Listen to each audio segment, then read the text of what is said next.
বালুচিস্তানের সংহিতা ও অস্থিরতা অব্যাহত থাকায় রাতে কোনো ধরনের যানবাহন প্রবেশে নিষেধাজ্ঞা জারি করল পাকিস্তান।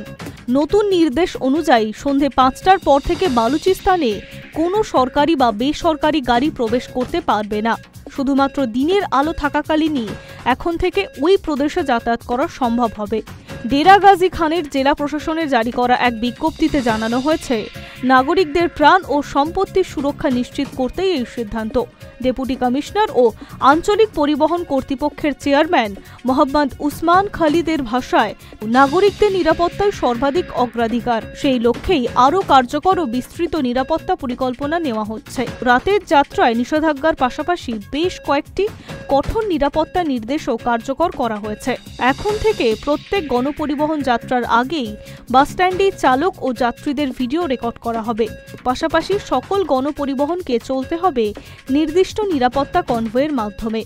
নতুন নির্দেশিকায় আরও বলা হয়েছে, প্রতিটি পাবলিক ট্রান্সপোর্টে বাধ্যতামূলকভাবে বসাতে হবে কার্যকর CCTV camera, GPS tracking system ও জরুরি পরিস্থিতির জন্য প্যানিক অ্যালার্ম, যাতে কোনো বিপদের সময় দ্রুত ব্যবস্থা নেওয়া যায়।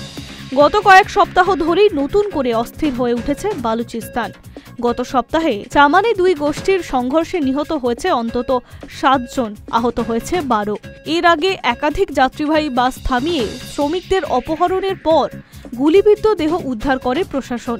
ওই হামলায় দায় স্বীকার করেছে বিচ্ছিন্নতাবাদী সংগঠন বালুচ লিবারেশনের ফ্রন্ট। সংগঠনের দাবি, নিহতরা পাকিস্তানের গোয়েন্দা সংস্থার হয়ে কাজ করছিল।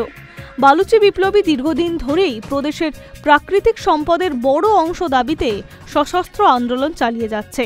এর আগে পাঞ্জাবি শ্রমিকদের লক্ষ্য করে হামলারও ঘটনা ঘটেছে।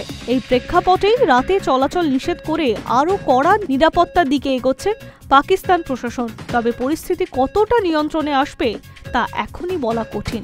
High news network.